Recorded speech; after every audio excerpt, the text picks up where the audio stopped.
이 시간 오전에 함께 보실 말씀은 빌립보서 4장 1절에서 4절까지입니다. 빌립보서 4장 1절에서 4절까지 말씀을 보도록 하겠습니다.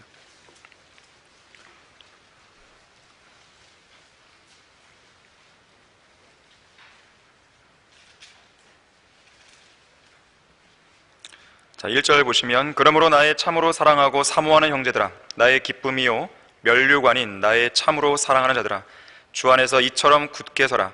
내가 유오디아에게 권하며 순두케에게도 권고하노니 주 안에서 같은 생각을 가져라. 내가 또한 참된 동지인 너희에게 청하노니 복음 안에서 나와 함께 애쓰고 또 클레메와 나의 다른 동료들과도 함께 수고한 이 여인들을 도우라. 그들의 이름이 생명의 책에 있느니라. 주 안에서 항상 기뻐하라. 내가 다시 말하노니 기뻐하라. 자, 말씀을 위해 함께 기도하시겠습니다. 감사하신 주 하나님 아버지, 예수 그리스도의 보혈을 통해서 저희들을 구속하여 주시고 저희들 마음속에 영원한 기쁨과 소망을 확고하게 심어주셔서 감사를 드립니다. 우리 입술에 찬양을 두시고 우리 마음속에 감사를 두시고 늘 우리가 어떤 어려움을 직면하더라도 주님을 신뢰할 수 있는 그 믿음을 견지할 수 있도록 항상 저희들을 독려해 주셔서 참으로 감사를 드립니다. 이 시간 저희들은 하나님의 말씀을 상고하고자 합니다. 저희들의 마음을 열어주십시오. 저희들 모두를 성령으로 충만케 해주십시오. 말씀에 잘 집중할 수 있도록 도와주시고 오늘 각자에게, 이 시간 각자에게 주님께서 무엇이라고 말씀하시는지, 무엇을 원하시는지, 또 그분의 주님의 뜻은 무엇인지를 명확하게 알고 또 실행할 수 있는 귀한 계기가 될 수 있도록 인도해 주십시오.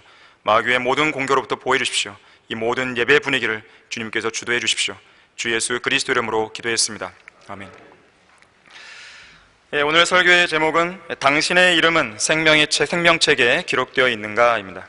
당신의 이름은 생명책에 기록되어 있는가? 여러분의 이름은 기록되어 있습니까?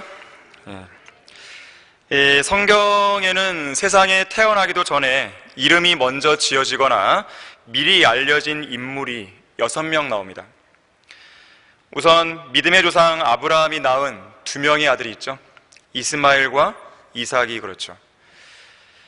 이스마엘은 여종 하갈을 통해 육신을 따라 낳은 아들이었지만 이삭은 자유로운 여자 사라를 통해서 하나님의 약속을 따라 낳은 아들이었죠. 어쨌든 이 두 이름은 낳기 전에 지어졌습니다. 또 한 명은 누구냐면 남왕국 유다의 마지막 개혁을 주도한 왕 요시야, 바로 요시야죠. 그가 태어나기 약 350년 전에 이름이 미리 알려졌습니다. 자, 그런가 하면 이방 민족 페르시아의 왕 코레스의 이름도, 이 코레스라고 하는 이름도 그가 태어나기 250여 년 전에 미리 알려졌어요. 자, 신약으로 오게 되면 이스라엘의 왕이신 메시아의 길을 예비한 침례인 요한도 그가 태어나기 약 9개월 전에 주의 천사를 통해서 그 이름이 알려지게 되죠. 그리고 우리의 구주이신 예수님의 이름 역시 이 땅에 육신을 입고 탄생하시기 약 9개월 전에 주의 천사를 통해 역시 미리 알려지게 됩니다. 하나님께서는 이름들에 대한 남다른 관심이 있으십니다. 그래서 특별한 경우에는 그 사람이 태어나기도 전에 이렇게 이름을 지어주기도 하시는 거예요. 성경의 13번째 책이 역대기상인데요, 역대기상은 전체 29장으로 이루어졌는데 그 중에서 4분의 3 이상이 이름들로 가득 차 있습니다.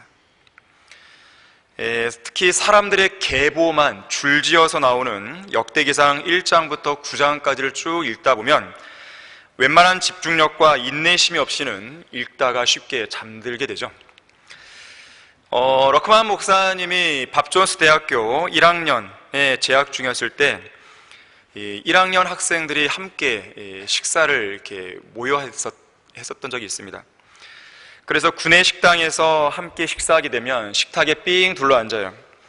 그리고 밥을 먹기 전에 한 명씩 돌아가면서 의무적으로 성경 구절 하나씩 암송했다고 합니다. 그 중에는 아주 성격이 아주 괴짜인 친구 하나가 있었는데 자기 차례가 되자 이런 구절을 암송했다 그래요. 들어보세요. 서쪽 파르바 뚝길에 넷 파르바에 둘이더라. 어디에 있는 구절인지 감이 오십니까? 자, 그러면 이 구절은 어떤 건지 보세요. 게라와 스푸판과 후람이더라. 이 첫 번째 구절은 역대기상 26장 18절의 말씀이고, 두 번째는 역대기상 8장 5절에 나오는 구절이에요. 이 구절을 들었을 때 여러분의 마음속에 감동이 밀려왔습니까? 강력한 찔림이 왔습니까? 하나님을 위해서 열정적으로 살아야겠다는 강한 도전이 막 생겨요? 이 구절을 딱 들어보니까요. 당시 러크만 목사님은 영적으로 어렸기 때문에 이런 구절들을 딱 들었을 때 참 이상했다 그랬어요. 왜 하나님께서는 이런 구절들을 기록하셨을까, 성경에? 하나님의 존재하심, 구원과 죄에 대한 심판, 하늘나라와 지옥, 믿음, 거룩하고 성별된 삶, 기타 중요한 종교적이고 도덕적인 내용, 자, 이런 것과는 전혀 무관한 그런 이름들, 어떤 지명이든지 사람 이름이든지 그런 이름들을 성경에 기록해 두신 이유가 과연 무엇인가? 그것이 참으로 이상했다 그래요. 그리고 그 해답을 찾는데 약 30년의 세월이 걸렸다 그래요. 사실 대부분의 사람들은 그냥 그러려냐고 넘어가죠. 러커 목사님은 한 말씀 한 말씀을 성경대로 다 믿는 사람이었기 때문에 그 말씀을 그냥 놓칠 수가 없는 것이죠. 그래서 왜 그랬을까? 주님께 기도하고 찾았던 거예요. 자, 30년의 세월을 흘렸는데 그 답은 이거예요. 성경은 종교서적이 아니구나. 아, 성경은 역사책이구나. 이걸 안 것이에요. 역사책이기 때문에, 그리고 인류의 역사책이기 때문에 이러한 많은 이름들이 성경에 기록되어 있구나, 이거를 알게 된 거예요. 자, 세상이 성경을 싫어하는 이유가 바로 여기에 있습니다. 세상은 성경이 역사책이라는 것을 무척 싫어해요. 왜 그럴까요? 역사책을 기록하신 하나님께서, 인류 역사의 주인공이신 하나님께서 이 인류의 역사 속에 깊숙이 개입하는 걸 무척 싫어하거든요. 그래서 성경은 종교서적으로 남기를 그들은 원하는 거예요. 그냥 기독교에서만 보는 책, 이렇게 치부하기를 원하는 거예요. 자, 성경이 인류의 역사책이라고 규정되는 순간 이제 그들은 가만히 있을 수 없는 거예요. 왜냐하면 그 성경은 바로 그 사람들을 위한 책이 되어버리기 때문에 그렇습니다. 사실은 그 목적을 위해 하나님께서 인류에게 한 권의 위대한 역사책을 주신 거예요. 단순한 종교서적이 아닙니다. 자, 이러한 세상 사람들은 역사를 주관하시는 하나님을 배제한 채 자기들이 원하는, 자기들의 생각대로 자기들의 역사를 인간 마음대로 써내려가고 싶은 거예요. 그러면서 하나님과 그분께서 친히 기록하신 이 역사책인 성경을 인류 역사 바깥으로 최대한 멀리 보내려고 하는 것입니다. 무척 애를 쓰는 거예요. 하지만 그 책을 밀어내면 밀어낼수록 인류에게는 더 극심한 고통과 재앙과 파멸만이 올 뿐입니다. 오늘날 전 세계에 코로나19 팬데믹으로 인한 대재앙이 임한 이유가 바로 여기에 있어요. 세계 어디에 하나님과 그분의 말씀인 성경을 존중하는 국가가 있는지 보십시오. 없나니 없도다. 한 국가도 없는 것이죠. 기독교 종주국인 미국조차도 하나님의 말씀을 거부하고 멸시한 지 오래입니다. 변개된 가짜 성경들을 사용하면서도 하나님을 잘 믿는다고 떠들어대는 사람들이 부지기수예요. 다 자기가 잘 믿는다고 얘기하는 것이죠. 자, 거기까지 좋다 이거예요. 그럼 잘 믿는 근거가 뭐냐 이거예요. 바른 성경이 있는지, 바른 지식이 있는지, 바른 실행이 있는지, 과연 구령하는 교회인지, 예수 그리스도의 재림을 소망하는 교회인지, 진리를 가르치기 위해서 정말 애쓰는 교회인지, 과연 그런 열매가 있냐 이거예요. 세상 사람들을 즐겁게 하기 위해서, 세상의 봉사를 위해서 밥을 퍼주고 김장 담가주고 연탄을 배달해주고 불우이웃을 도와주고, 그런 거 말고, 그런 것은 교회가 할 일이 아니거든요. 그거는 사회복지단체도 얼마든지 할 수 있는 일입니다. 교회에게 독특하게 주어진 임무는 사회봉사가 아니에요. 복음과 진리를 증거하면서 그런 가운데 예수님의 재림을 소망하는 것이죠. 자, 그것이지 교회가 막 앞장서 갖고 그 일을 나서는 게 아닙니다. 번지수를 잘못 짚은 거죠. 2019년 11월 중국 후베이성 우한시에서 코로나19가 처음 발생한 이래로 만 2년이 넘었어요. 우리나라 국내에 상륙한 지는 지난 20일 경으로 해서 만 2년이 됐습니다. 지난 21일 기준으로 전 세계 누적 확진자 수가 약 3억 4,700만 명이에요. 사망자 수는 560만 명이 넘었습니다. 자, 재앙은 결코 우연히 일어나는 게 아니에요. 그 재앙을 주관하시는 분이 계시는 것이죠. 하나님과 그분의 말씀을 거절한 세태가 이 전 세계적으로 퍼져 있자 하나님께서는 이 코로나19로 쳐버리신 것이죠. 특히나 계속되는 재앙으로부터 제대로 된 교훈을 얻지 못하면 재앙은 한 국가가 멸망할 때까지 계속 반복될 수 있어요. 지금 이미 이제 국가 부채가 이제 절정에 달해갔고요.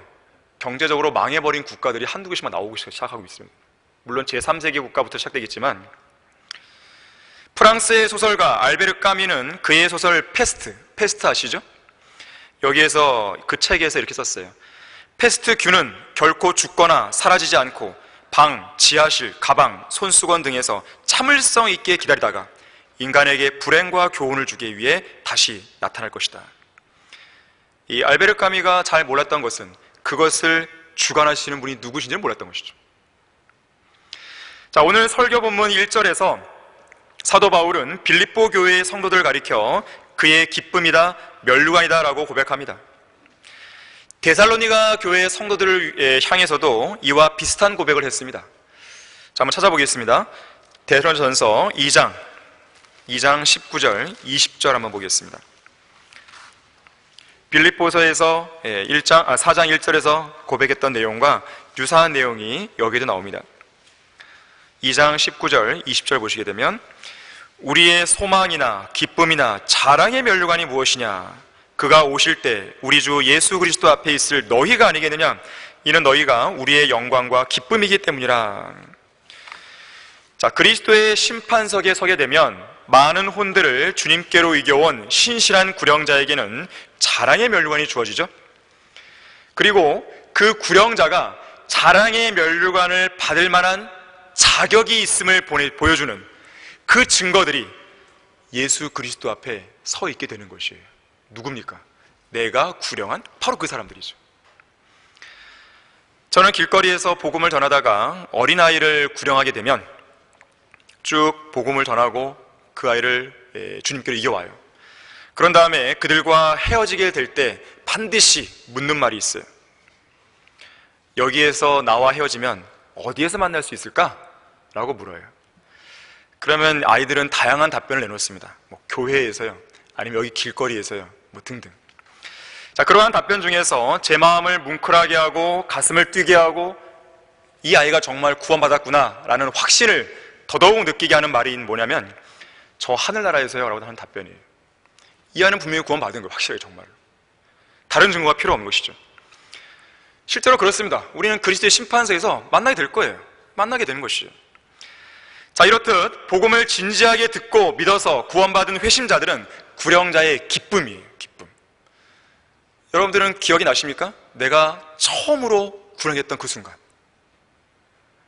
나도 구령할 수 있네?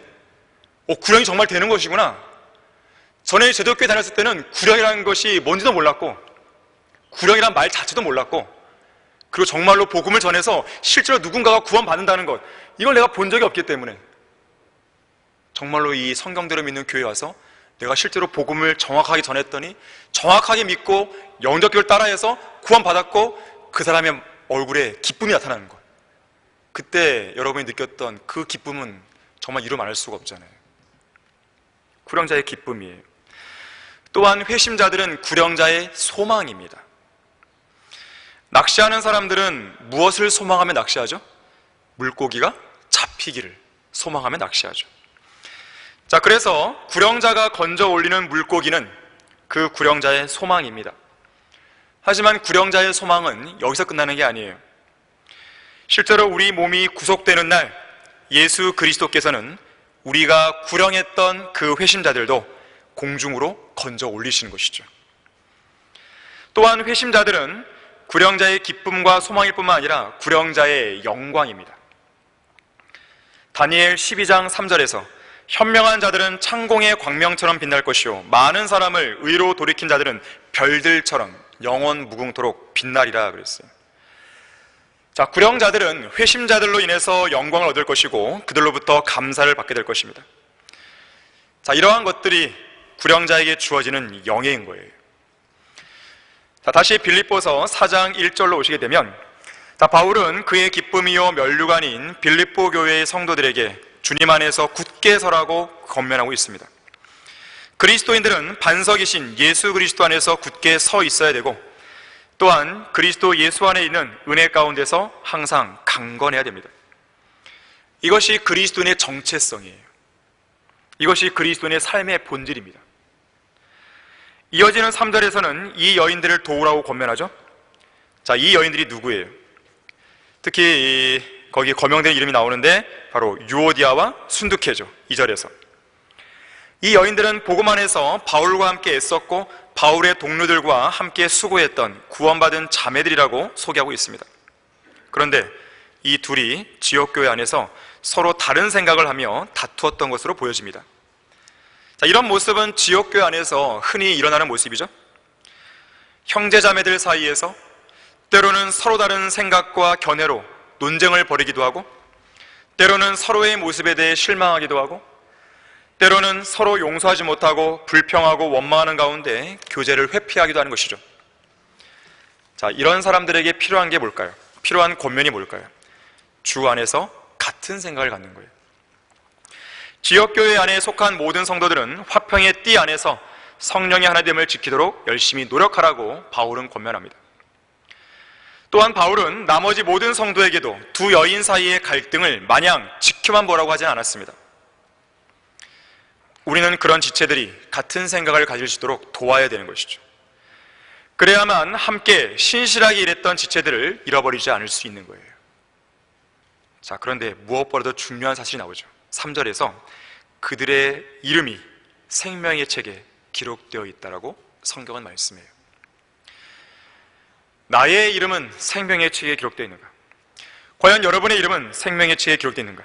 자, 첫 번째로 성경에 많은 이름이 기록된 사실을 통해서 배울 수 있는 몇 가지 교훈들이 있습니다.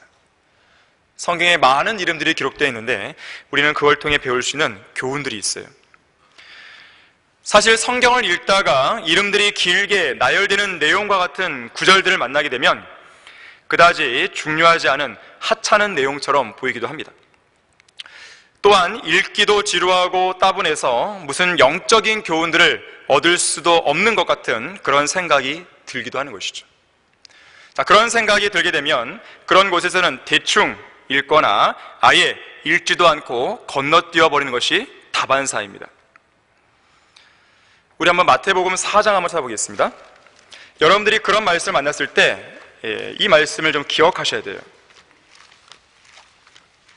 마태복음 4장 4절 말씀을 보시게 되면 그런 이름들이 쭉 나열되는 그 말씀을 만났을 때, 그러나 주께서 대답하여 말씀하시기를 기록되었을 때 사람이 빵으로만 사는 것이 아니요 하나님의 입에서 나오는 모든 말씀으로 사느라고 하였느니라 하시더라. 이 모든 말씀에는 이름들은 포함이 안 되나요? 포함이 되죠. 포함이 되는 것입니다. 하지만 많은 사람들이 대충 읽고 넘어가는 거예요. 빨리 넘어가길 바라는 것이죠. 예를 들면 출애굽기 34장에서 40장까지를 보게 되면 성막에 관한 구체적인 묘사가 나옵니다. 상당히 지루해지는 것이죠. 또한 무사히 출애굽해서 나오게 되면 레위기에서 그리스도인들에게는 전혀 익숙하지 않은 율법의 상세한 내용들로 어려움을 겪게 되죠. 또 어떻게 레위기를 잘 지나갔다 하더라도 곧바로 이어지는 민수기 1장에서 8장을 보게 되면 이스라엘 군대의 계수된 숫자들이나 제사장들과 레위인들의 임무에 관한 그런 기록된 내용들을 통해서 지루함을 느낍니다. 또 잘 통과하게 되면 우리가 아까 언급했던 역대기상 1장에서 9장이라든지 23장에서 26장까지 나오는 그 계보들을 만나게 돼요. 여기서 끝나는 게 아니죠. 에스라 8장, 10장, 느헤미야 7장, 11장, 12장에는 명단들만 나옵니다. 특히 에스겔 40장에서 48장까지 직면하게 되면 천년왕국 시대의 성전을 묘사하는 상세하고 복잡해 보이는 내용들에 이르게 되죠. 용어들도 전혀 익숙하지 않고 전체적인 그림도 선명하게 그려지지 않기 때문에 사람들은 금세 따분함을 느끼게 되는 것이죠. 자, 이런 구절들에서는 그냥 넘어가 버리는 게 다반사예요. 하지만 그런 식으로 건너뛰며 읽었으면서도 저는 성경 일독을 했습니다 라고 말하게 되면 그건 거짓말이 되는 것이죠. 러크한 목사님도 이런 말을 했습니다. 만일 당신이 성경을 읽으면서 이런 식으로 건너뛰면, 이런 식으로 건너뛰어 버린 부분이 한 군데라도 있었다면, 그리고 그런 채로 그냥 남겨두고 있다면 성경은 평생을 두고 당신과 거리가 떨어져 있는 낯선 책으로 남게 된다. 당신이 정말로 주 예수 그리스도를 믿고 그분을 당신의 구세주로 영접한 성경대로 믿는 참 그리스도인이라면 그분의 말씀이 단 한 군데라도 당신에게 낯선 곳이 있어야 되겠는가 그랬어요. 서쪽 파르바, 뚝길의 넷, 파르바의 둘이더라. 이제 익숙한 구절이 돼야 돼. 익숙한 구절. 자, 우리가 성경을 읽다가 만나는 그런 본문들, 특히 따분하고 단조롭게 보이는 이름들의 목록조차도 하나님께서 우리에게 영감으로 주신 성경이고 하나님의 말씀임을 잊지 말아야 돼요. 우리는 그 말씀을 통해서도 먹을 수 있어야 되는 것이죠. 하나님의 거룩한 사람들이 성령으로 감동을 받아 말한 말씀들 가운데 하나인 거예요. 그것도 하나님의 영감으로 주어진 것으로 교리와 책망과 바로잡음과 의로 훈육하기에 유익한 말씀들 중에 한 부분인 거예요. 그런 내용들도 영원히 하늘에 세워진 말씀들 가운데 한 부분인 것이죠. 사람이 빵으로만 사는 것이 아니요 하나님의 입에서 나오는 모든 말씀으로 산다고 했을 때 그 모든 말씀에 포함되는 말씀들인 것이죠. 그래서 여러분들이 이제는 그 말씀들에 직면했을 때 이제 마음의 태도를 바꾸셔야 돼요. 빨리 지나가길 바라는 것이 아니라 여기에서도 저에게 교훈을 주십시오라고 하나님께 기도할 수 있어야 되는 것이죠. 자, 그러면 우리는 이 시간을 통해서 많은 것들을 알 수 있지만 여기서 얻을 수 있는 교훈이 과연 뭔지를 배우자는 것이죠. 첫 번째는 이렇게 지루하고 따분해 보이는 길고 긴 족보, 때로는 계보, 이런 명단들, 자, 이러한 것들을 역사책인 성경에 기록해 두신 이유가 뭐냐? 첫 번째로는 인생의 기본적인 속성을 알라는 거예요. 인생은 지루합니다. 여러분 신나십니까? 인생은 원래 지루한 거예요. 따분한 것이에요. 인생은 매우 단조로워요. 아침에 일어나서 세수하고 밥 먹고 직장 갔다가 다시 돌아와서 또 씻고 자고 계속 반복되죠. 따분한 시간, 진절이 나는 시간으로 가득 차 있습니다. 먹고 싸고 일하고 잠자는 삶을 매일같이 반복하는 것이죠. 노세 젊어서 노세, 늙어지면 못 노나니. 저는 이게 뭔가 했더니 우리나라 민요더라고요. 민요. 우리나라의 정서가 그런 거예요. 자, 여기에는 무언가 따분한 삶에서 탈출하고 싶은 인간의 욕망이 반영되어 있는 것입니다. 지구상의 수많은 사람이 이 지루하고 이 따분한 이 현실을 조금이라도 해소해 보고 싶어서 뭘 합니까? 마약을 하죠. 담배와 술에 쩔어 있죠. 담배를 안 피면 이 세상 남자들이 불안해하는 것이죠. 술을 안 먹으면 어딘가 이게 뭔가 하소연할 데가 없는 거예요. 진심의 어린 말이 안 나오는 거예요. 그들은 음행과 간음을 추구하죠. 폭력과 살인을 자행하죠. 오늘날은 더 심해졌죠. 자기의 정력을 채우기 위해서 무언가 좀 더 자극적인 것, 훨씬 더 자극적인 걸 계속 추구합니다. 인간들이 TV, 영화, 잡지, 게임, 스마트폰, 가상현실, 메타버스, 자, 이런 등등의 영상 매체들은 바로 그런 더러운 정력을 채워줄 만한 것들을 앞다투어 양산해내고 있는 것이에요. 인간의 본질을 아는 거예요. 구원받지 못한 죄인들에게는 이러한 것들만이 이 지루하고 단조로운 삶에서 벗어날 수 있는 유일한 탈출구입니다. 물론 구원받은 성도들도 똑같은 인간이기 때문에 삶이 단조롭기는 매한가지예요. 하지만 우리가 지루한 삶을 벗어나는 방법은 세상 죄인들과는 다르죠. 우리는 마귀가 세상을 통해 제공하는 자극적인 요소들이 아니라 하나님 한 분만으로 만족하는 거예요. 그래서 우리가 설교를 듣는 거예요. 그래서 우리가 성경을 읽고 묵상하고 암송하고 공부를 하는 것입니다. 또한 우리는 경배하고 찬양하고 감사하고 기도하고 구령하죠. 그뿐만 아니라 이제 얼마 후면 주님을 만나게 된다는 소망과 하늘나라, 천년왕국, 새 예루살렘, 영원 세계에서 누릴 기쁨으로 만족하면서 이 지루한 삶을 극복해 나가는 거예요. 상황이 달라요. 인생이 지루하고 따분해질 때마다 육신의 정욕을 채우기 위해서 죄를 지을 생각부터 하지 말고 하나님께서 여러분에게 주신 복들이 얼마나 되는지 헤아려 보는 거예요. 잠이 안 오십니까? 그러면 양 한 마리, 양 두 마리 세는 것이 아니라 나에게 주신 복들 한번 헤아려 보세요. 하나님께서 여러분에게 얼마나 많은 기도를 응답해 주는지 헤아려 보세요.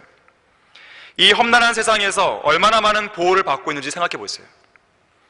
이제 곧 있으면 우리가 영원에서 누릴 영원한 기쁨과 영원한 생각을 생각해 보세요. 잠이 안 오십니까? 그러면 요한계시록 21장을 탁 펴고 읽으시면서 새 예루살렘을 한번 생각해 보세요. 매일같이 놀라고 매일같이 경이롭고 매일같이 감탄해서 영원하신 하나님을 영원토록 찬양하고 영원토록 사랑하고 영원토록 감사해도 전혀 지루하지 않고 매일같이 새로운 나날이 이제 곧 임박해 있다는 것을 한번 생각해 보세요. 한편 지루하고 따분해 보이는 길고 긴 족보나 계보 또는 명단을 통해서 하나님께서는 우리에게 뭘 알려주시냐면 이러한 인류의 역사를 주관하시는 분이 바로 하나님이심을 알려주는 거예요. 우리는 그 명단을 통해 그러한 교훈을 얻어야 됩니다. 역사를 주관하시는 분이 아니고서는 성경에 광야에서 노새를 발견한 아나의 이름이 기록될 리가 없죠. 장막에 거하는 자들과 가축을 기르는 자들의 조상인 야발의 이름이 기록될 리가 없죠. 역사책이 아닌데 그런 이름이 왜 나오겠어요?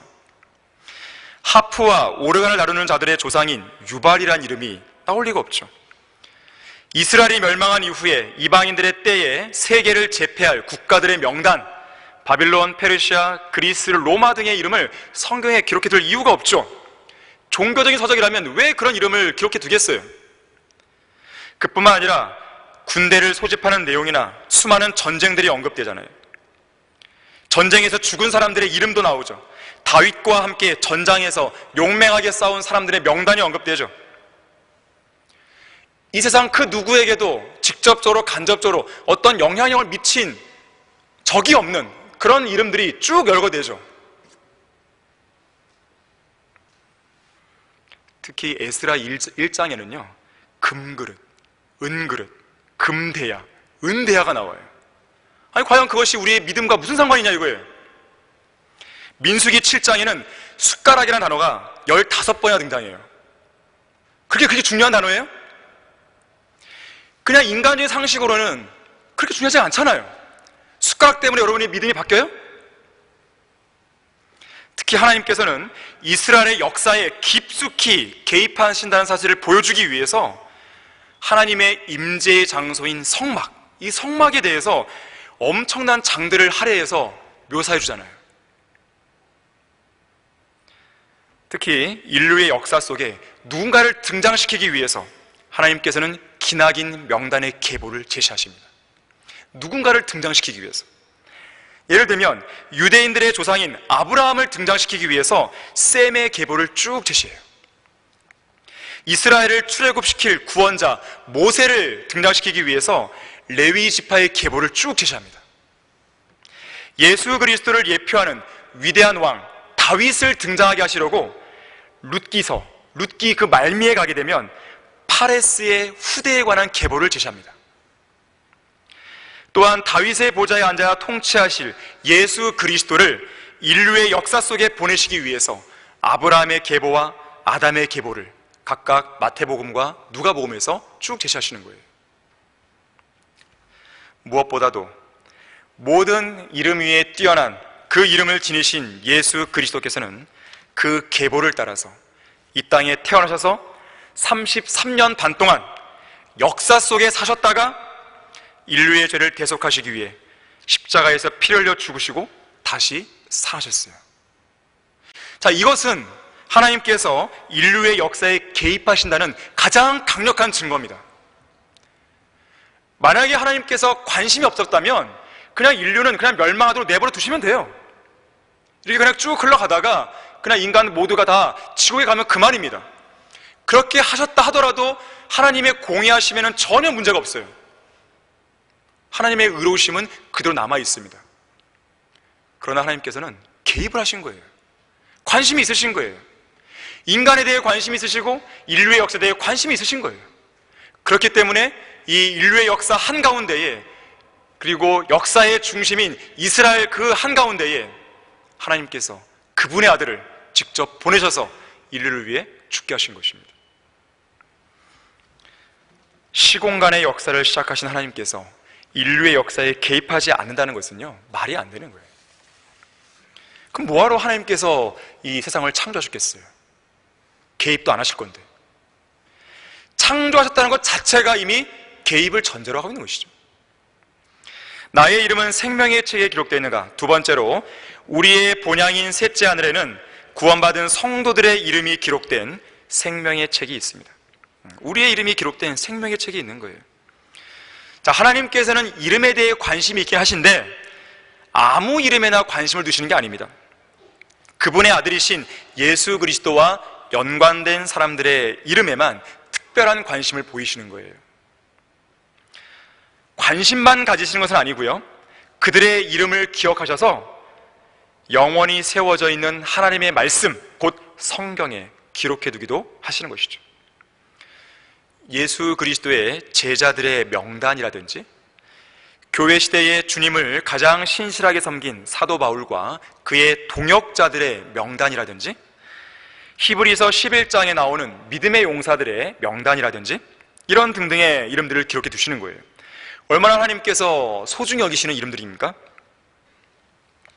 자, 이 이름들에 더하거나 빼거나 할 수 없어요. 결코 변경시켜서는 안 되는 이름들이죠. 아무리 거기에 기록된, 성경에 기록된 이름들이 세상이 보기에는 너무나 평범하고 가장 대수롭지 않은 자들의 이름이들일지라도 하늘과 땅이 사라져도 영원히 남아있을 이 책에 영원히 기록되어 있어야 할 영원한 이름들이라는 것을 우리는 항상 유념해야 되는 것이에요.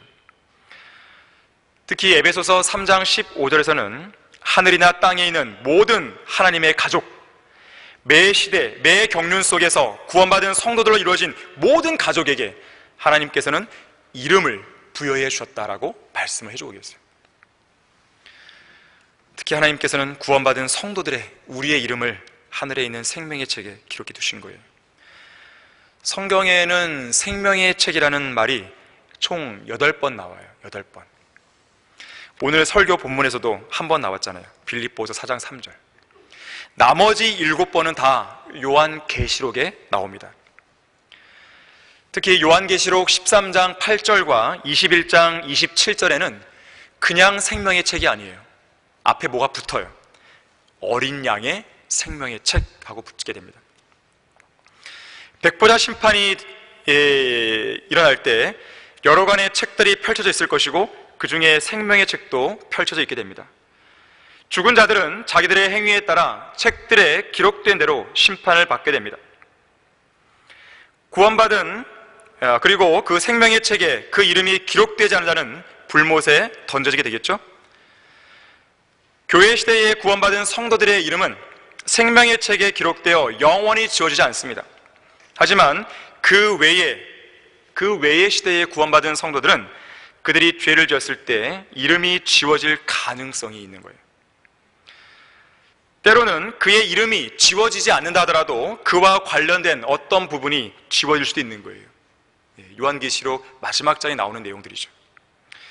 자, 어쨌든 그 생명의 책에는 구약 성도들의 이름들도 있을 것이고 신약 성도들의 이름도 있겠죠. 자, 특이한 점은요, 하나님의 말씀인 성경도 어떻습니까? 구약과 신약으로 구분되어 있고, 구약에는 구약 성도들의 이름이 기록되어 있고, 신약에는 신약 성도들의 이름이 기록되어 있죠. 성경과 생명의 책은 유사성이 있는 거예요. 또한 심지어 백보자 심판 때는 여러 권의 책들과 생명의 책이 펼쳐져 있듯이 성경도 한 권의 책이지만 여러 권, 66권의 책들로 구성되어 있잖아요. 책들로 구성된 한 권의 책이죠. 특히 이 성경책 안에는요, 이름들이 기록되어 있는 여러 가지 책들이 언급되기도 합니다. 한번 찾아보겠습니다. 출애굽기 32장입니다. 성경에 여러 개의 책들이 있는데 특히나 이름들이 기록되어 있는 책들이 언급돼요. 출애굽기 32장 31절과 32절 말씀입니다. 모세가 주께로 돌아와서 말하기를 오, 이 백성이 큰 죄를 지었고 자기들에게 금으로 신들을 만들었나이다. 금송아지 숭배한 것이죠. 지금이라도 주께서 그들의 죄를 용서하시기를 원하나이다. 만일 그렇게 하지 않으시거든 간구하오니 주께서 기록하신 주의 책에서 나를 지워버리소서 하니 그랬어요. 자, 지금 모세는 자신의 이름이 주님의 책에서 지워지는 한이 있더라도 이스라엘의 죄를 용서해달라고 간구하고 있습니다. 이 주의 책은 하나님께서 초자연적으로 기록하신 책이겠죠. 33절도 보세요. 주께서 모세에게 말씀하시기를 나를 거역하여 죄를 지은 자는 누구라도 내가 그를 나의 책에서, 자, 앞에서 받았던 주의 책이죠. 주의 책, 나의 책에서 지워버리리라. 자, 다시 말하자면 구약시대에 하나님을 거역하여 죄를 지은 자는 이 주의 책에서 지워버릴 것이라고 말씀하는 거예요. 자, 그런가 하면 사탄의 키질에 의해서 고난받았던 의로운 욥이 있었죠. 욥은 욥기 19장 23절과 24절에서 자신의 말들이 책에 기록되기를 바랬다고 그랬어요. 오, 내 말들이 지금 기록된다면, 오, 내 말들이 책에 쓰여진다면, 내 말들이 철필과 납으로 바위에 영원히 새겨진다면 그랬어요. 이러한 욥의 바램을 하나님께서 들으십니다.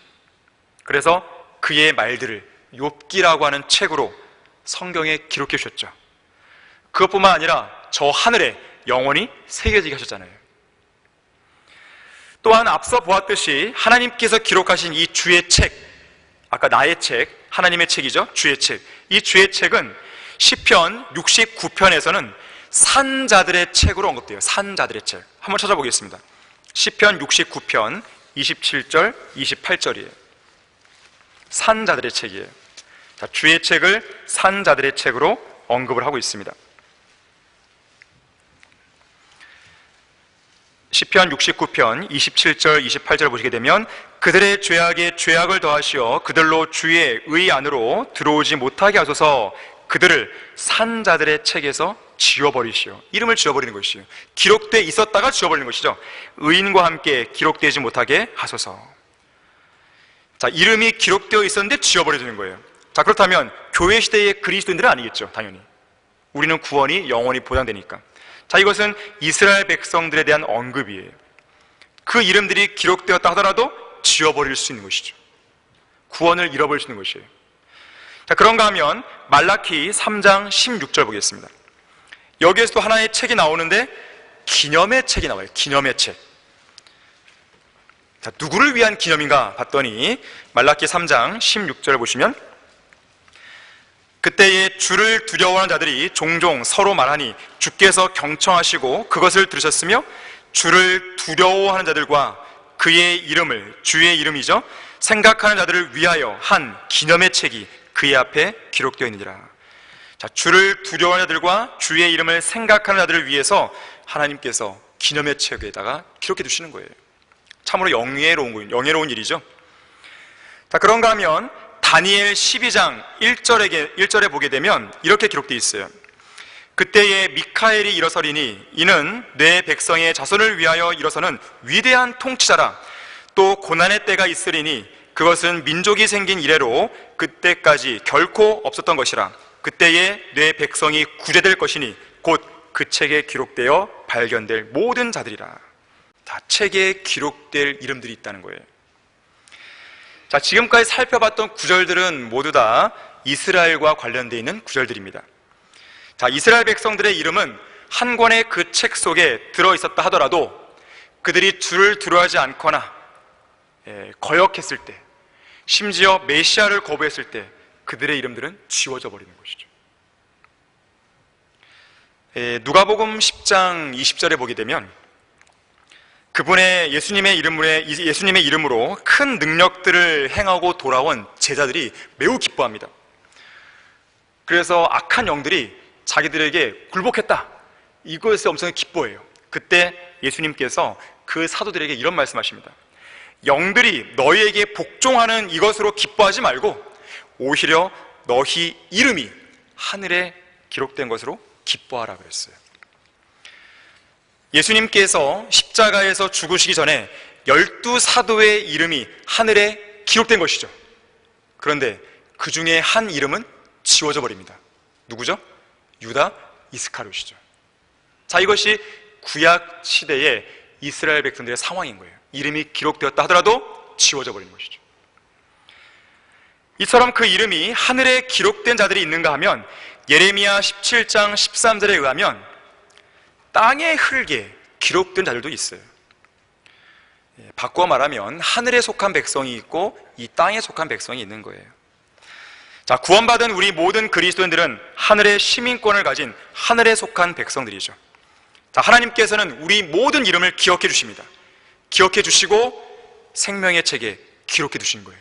기록해 두시되 영원히 기록해 두신 것이죠. 자, 여러분의 이름은 생명의 책에 기록되어 있습니까? 반드시 기록되어 있어야 되는 거예요. 그렇지 않으면 누구든지 생명의 책에 기록되지 않은 자는 불못에 던져지더라, 이 말씀대로 영원한 저주를 받게 되는 것이죠. 자, 오늘 설교 본문 2절과 3절에 보게 되면 바울이 아주 독특한 말을 하는 거예요. 유오디아와 순두케, 이 두 여인의 이름을 거명하면서 그들의 이름이 생명의 책에 있다라고 못을 받고 있습니다. 마치 바울이 본 것처럼 이야기하고 있는 거예요. 여러분들의 이름이 생명의 책에 기록된 걸 본 적 있으십니까? 우리는 본 적이 없지만 그래도 확신하고 있어요. 어떻게 그것이 가능한 거죠? 어떻게 그걸 증명할 수 있는 것이죠? 교회 안에 비치된 교적부에 이름이 등록되기만 하면 생명의 책에 기록된 건가요? 사이비 집단 신천지는 그렇게 말합니다. 이들은 그들의 주장에 따르면 천국 호적인 생명책은 이기는 자, 곧 신천지의 교주 이만희가 인도하는 교회의 교적부다, 이렇게 말해요. 그러니까 생명책이 곧 교적부다. 사기꾼 이만희가 신천지의 교적부에 그 이름을 기록하면 생명책에 기록된 것이고, 지우면 하늘의 생명책에서도 지워진다고 가르칩니다. 그래서 그들은 신천지 그 안에 비치해둔 교적부에 등재되어 있는 자기 이름을 보면서 아, 내 이름이 하늘의 생명책에 있구나, 그렇게 확신한다 그래요. 더 우스운 이야기는 이들이 11조를 내지 않으면 그들이 주장하는 바 생명책에 버금가는 그 교적부에서 이름이 지워진다 그럽니다. 그래서 계속 등록되어 있으려면 11조를 내야 한다 그래요. 이것을 이름하여 온전한 11조라는 이름을 갖다 붙입니다. 자, 그런가 하면 이 나라 대형 교회들은 그들의 양심상 교적부에 등록된 교인들을 구원받은 그 수로 간주하고 싶지 않은 것이죠. 그래서 교인들의 수를 헤아리는 방법을 두 가지로 나눕니다. 등록된 교인 수 몇 명, 출석 교인 수 몇 명. 희한한 이야기가 나온 것이에요. 명성교회는 등록 교인 8만 명, 출석 교인 6만 명. 2만 명의 갭은 뭐예요? 사랑의 교회는 등록 교인 10만 명, 출석 교인 5만 명. 5만 명의 차이나 있어요.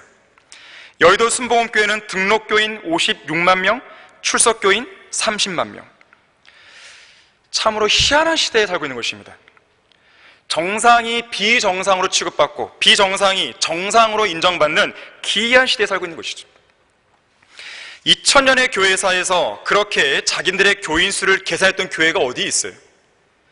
비정상적으로 성장한 한국식 기독교의 또 하나의 열매입니다. 자, 그렇다면 여러분은 여러분의 이름이 생명의 책에 기록되어 있다고 어떻게 확신하냐 이거예요. 어떻게 증명할 거예요? 근거는 한 가지예요. 성경에 쓰여 있는 거예요. 내 이름이 성경에 없는데요? 박승용 이름이 성경에 없는데? 그 말을 하는 게 아니죠. 성경대로 믿고 구원받았기 때문에 그런 거예요. 하나님의 약속이 변하지 않는데 그 약속도 내가 믿었는데 내 믿은 구원이 취소되는 것입니까? 그럴 수가 없잖아요.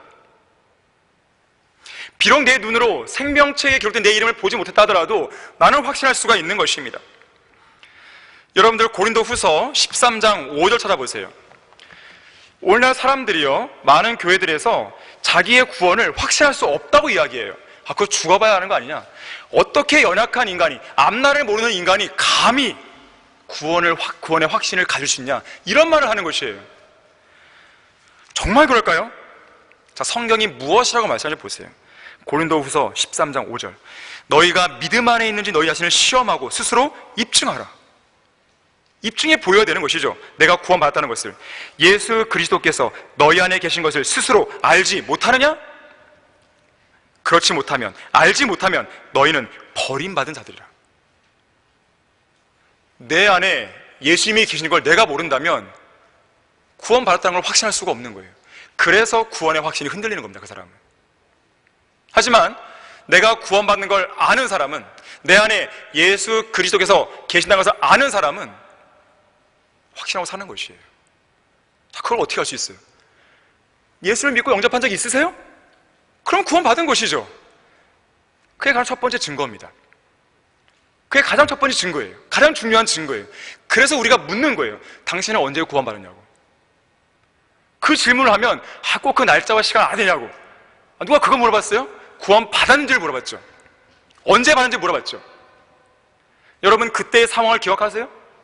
구원받았던 그날, 그 상황을 가리킬 수 있습니까? 그게 있어야 되는 것이에요. 자, 그게 있는 사람은 두 번째로 말씀에 대한 갈급함이 나옵니다. 자, 내가 거듭났는데 갈급함이 안 생기겠습니까? 내가 하나님의 말씀을 거듭났는데 말씀을 먹고 싶으면 마음에 안 들어요, 막? 좀 이상한 거죠. 내가 지금 살아있는데 배가 안 고파요? 제가 알고 있는 어떤 사람은 하루에 한 끼라도 안 먹으면 하늘이 노래진다 그래요. 그게 사람의 모습이잖아요. 자, 구원받은 그리스도인이 내가 말씀을 안 읽었다, 그럼 하늘이 노래져야 되는 것이에요. 세 번째, 죄를 지으면 가만히 있을 수가 없어요. 왜? 내 안에 성령께서 계셔서 계속 찔림을 주시는 거예요. 너 빨리 자백해. 언제까지 버틸 거야? 빨리 자백해. 이렇게 하시는 거예요, 찔림을. 그리고 네 번째 증거예요. 복음을 증거하려고 합니다. 마음에 가득한 걸 뭐가 말해요? 입이 말하는 것이죠. 가만히 못 있습니다. 내 안에 계신 주님을 계속 이야기를 해야 돼요. 자, 기본적으로 이것이 네 가지예요. 제가 구원의 확신이 흔들린 채에 이 교회에 처음 왔을 때 이소호 목사님께서 바로 그 얘기를 하셨어요. 똑같아요. 제가 여러분들에게 똑같은 얘기를 하는 거예요. 이 네 가지를 점검하는 거예요. 자, 뒤에 있는 세 가지가 아무리 설령 있다 하더라도요, 첫 번째가 수립이 안 됐으면 안 되는 거예요. 가짜로 갈급함을 가질 수도 있고, 가짜로 찔림을 가질 수도 있고, 가짜로 복음도 전파할 수 있는 거예요. 그래서 가장 첫 번째는 내가 예수 그리스도를 믿고 영접한 적이 있느냐예요. 그게 첫 번째예요. 그것이 되고 난 이후에 나머지 세 개를 검토해 보는 겁니다. 예수 사랑하심은 거룩하신 말일세. 우리들은 약하나 예수 능력 많도다. 나를 사랑하시고 나의 죄를 다 씻어 하늘 문을 여시고 들어가게 하시네. 세상 지나갈 동안 나와 동행하시고 세상 이별하는 날 하늘나라 이끄시네. 그걸 어떻게 알죠? 날 사랑하심, 날 사랑하심, 날 사랑하심. 어디에 쓰여 있다고요? 네, 성경에 쓰여 있네. 여러분이 늘 부르는 찬송가예요. 아무 생각 없이 불렀다면 오늘부터는 제대로 불러야 됩니다. 내가 구원받은 걸 어떻게 알아요? 성경에 써있다 이거예요. 나는 성경대로 믿었다 이거예요. 내가 성경대로 믿었는데 하나님이 날 부인하겠다는 거예요? 그건 아니잖아요. 그건 하나님이 거짓말쟁이가 됩니다. 하나님께서는 그분께서 하신, 친히 하신 약속을 반드시 지키시죠. 변함이 없으신 분이십니다. 우리는 그 약속에, 불변하지 않는 그 약속의 근거에서 예수를 믿고 구원받고 우리는 확신하며 사는 것입니다. 이게 우리의 믿음이에요. 자, 나의 이름은 생명의 책에 기록되어 있는가? 세 번째로, 첫사랑과 구원의 감격을 회복해 하셔야 합니다. 여러분은 언제 구원받았습니까? 그날이 언제였는지 기억하고 계세요? 여러분이 구원받고 영원한 생명을 얻은 날, 그날을 가리킬 수 있습니까? 그게 불확실하면요, 지금 당장이라도 예수를 믿고 영접하면 되는 것이에요. 과거에 얽매이지 마세요. 내가 과거에, 나는 어렸을 때부터 교회 다녔는데 내가 하도 많은 얘기를 들어갖고 예수님에 대해서는 교회에서 늘 들었기 때문에 내가 정말 믿었나? 머리로 아는 거 아니야? 불확실하다면 지금 이 순간 예수를 믿고 영접하면 되는 거예요. 종집을 찍으시면 되는 거예요. 더 이상 고민할 필요가 없습니다. 과거에 언제든지 막 그 불확실한 것 때문에 막 전전긍긍하지 마세요. 그럴 필요가 없죠. 왜 그래요? 지금 당장 내가 예수를 확실하게 믿고 영접하면 되는데, 내가 오늘을 기점으로 바뀌면 되는데 뭘 걱정합니까? 알라의 예언자로 자처하는 마호메트는 자신이 언제 죽을지, 어디에서 죽을지, 어떻게 죽을지, 심지어 죽은 뒤에 어디로 가는지 전혀 몰랐어요. 하지만 우리는 알아요. 지금 죽어도 하늘나라 가시는 확신이 있는 거죠. 자, 그것이 우리의 믿음입니다. 이것이 성도들의 믿음이거든요. 구약에서도요, 보게 되면 비록 그들이 구원의 영원한 보장은 없었지만 이러한 확신이 있었어요. 모세도 자신이 언제 어디에서 죽을지 알았고, 엘리야도 언제 자신이 하늘로 들려올라갈지 알았고, 아브라함도, 야곱도, 이삭도, 여호수아도, 베드로도, 바울도 다 알았습니다.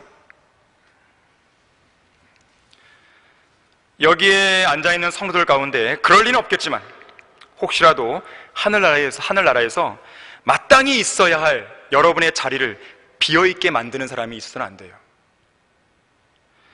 우리는 다 일일이 다 확인할 수가 없잖아요.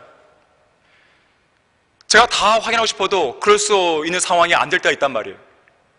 혹이라도 여기에는 구원받지 않은 사람이 끼어들어와 있을 수 있는 것입니다. 과거에 내가 구원받아도 착각했던 그 부분이 정말로 구원받은 것을 정말 착각해서 잘못되게 돼 있을 수 있다는 거예요. 그래서 지금 이 이야기를 하는 것입니다.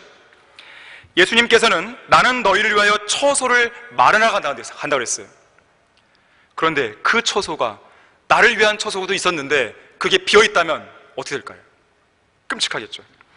베드로도 하늘에서 우리를 위해 예비된 곳이 있다고 말했어요. 하나님께서는 구원받은 성도들을 위해서 하늘나라의 자리를 예비해 놓으셨습니다. 하늘나라에 가게 되면 우리가 믿은 대로 정말로 우리가 그곳에 와 있다는 사실에 대해서 매우 놀랄 것입니다.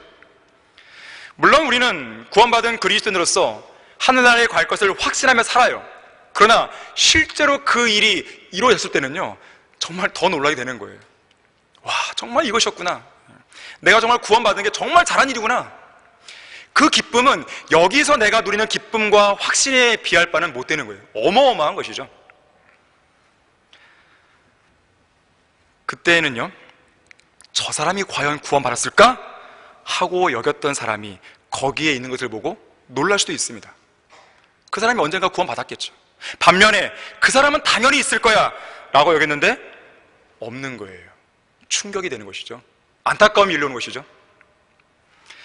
언젠가 러크만 목사님이 1900년대에 활동했던 로버트 에드워드 네이버, 이 네이버라는 걸 기억하세요? 네이버라는 훌륭한 설교자에 관해서 썼던 글을 읽었습니다. 이 철자 N으로 시작되는 이름을 가진 이 네이버 목사는 어렸을 때 어떤 악몽을 꾼 것을 계기로 구원받았다고 그래요.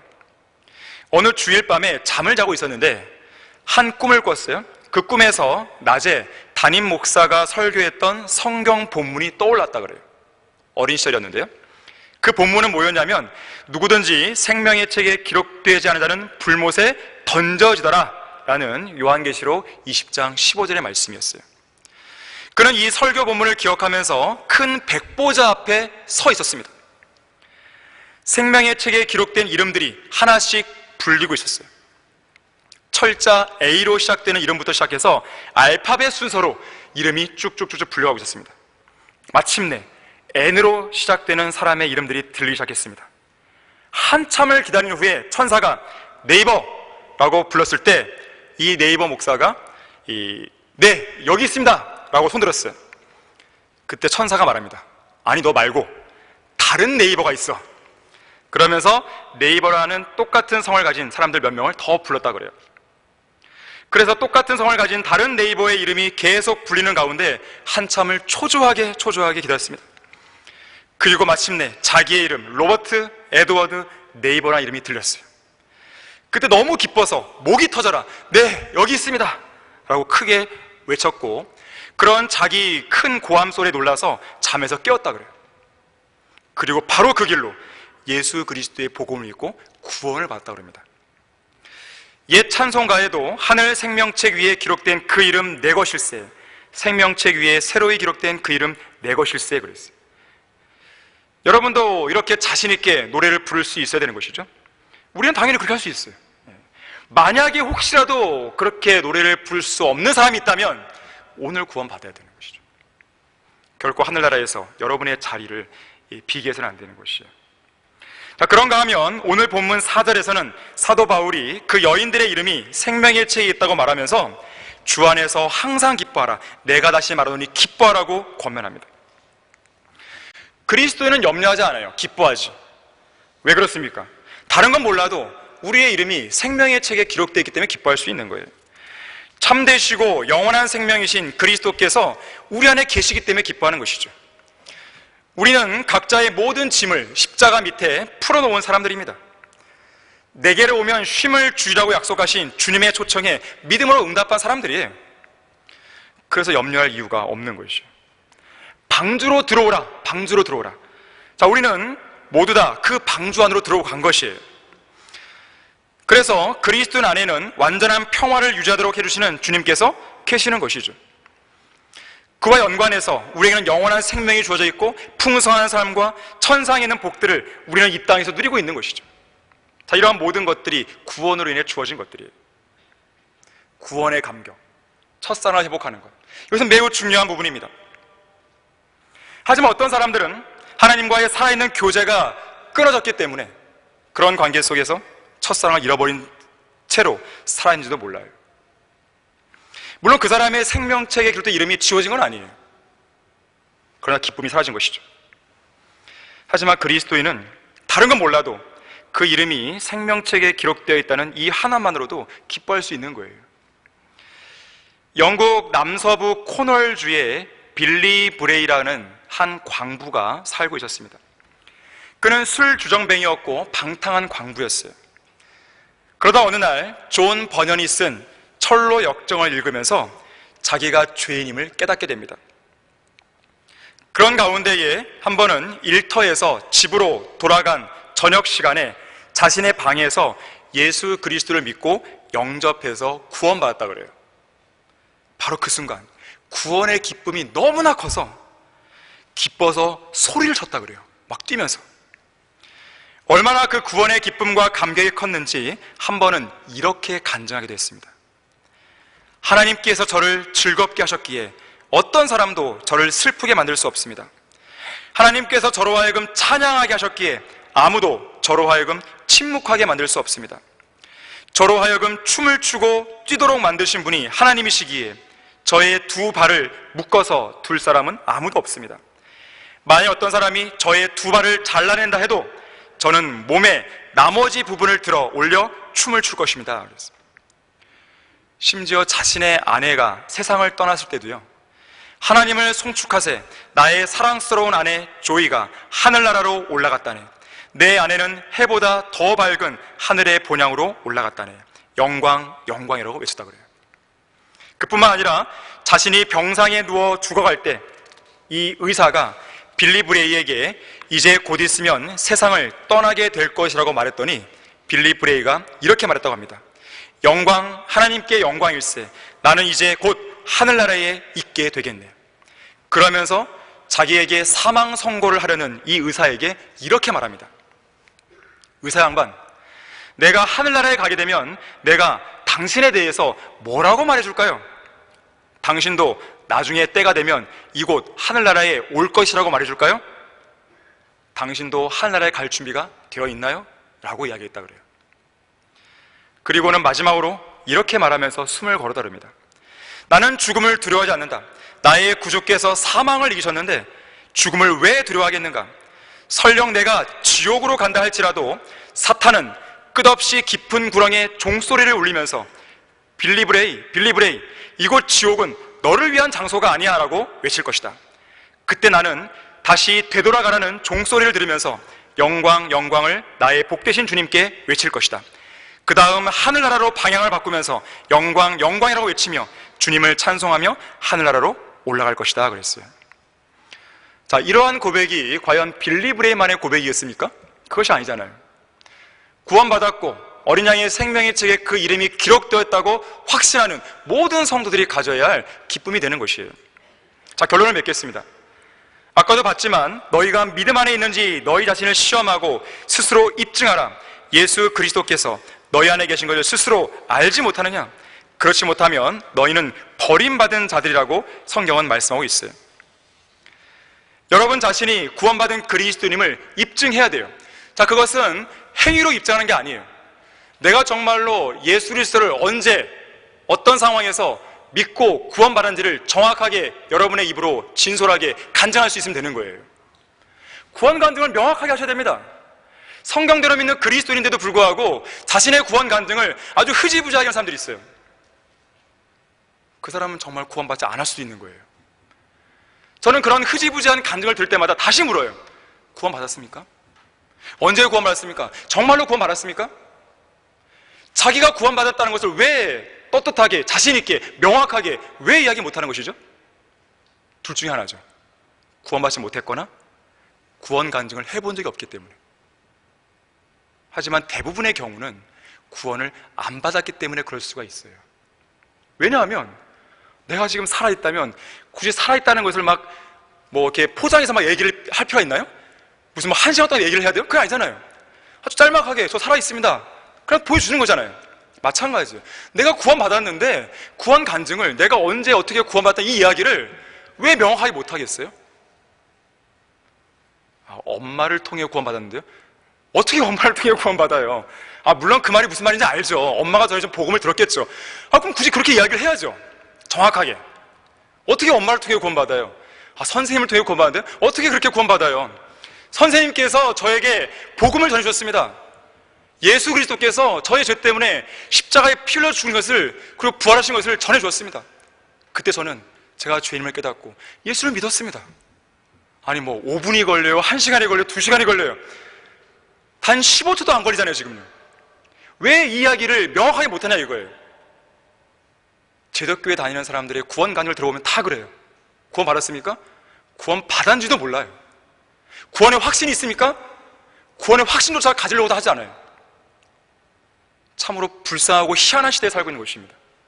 자, 이 설교를 듣는 여러분은 그 부분에 있어만큼은 추호의 의심도 없애야 되고 그 부분만큼은 확실하게 이야기할 수 있고 확실하게 가르칠 수 있어야 돼요.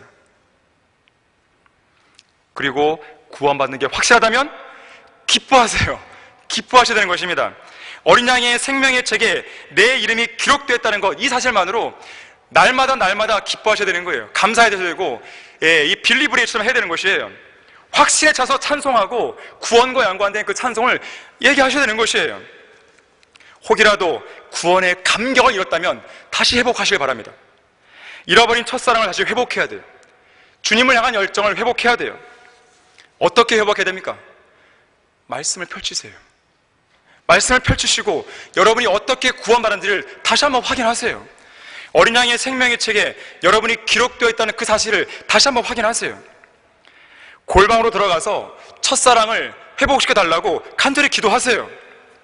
다른 어떤 기도 제목보다도 그 기도 제목을 우선시 하시길 바랍니다. 하나님께서는 구원받은 여러분을 사랑하시는 거예요. 여러분을 보호하시고 도우시고 힘과 능력과 지혜를 주시는 거예요. 힘을 내십시오. 담대하셔야 됩니다. 자신감을 가져야 돼요. 구원받은 그리스도인이 그 어디에서도 꿀릴 이유가 없습니다. 위축될 필요도 없어요. 구원받지도 않은 그러한 사람들 앞에서, 생명의 책에 그 이름이 기록되지 않은 그런 죄인들 앞에서 구원받은 그리스도인이 뭐가 부족하다고 비굴하게 살겠어요? 그건 그리스도인이 아니죠. 구원받은 그리스도인은 언제 어디에서도 당당한 거예요.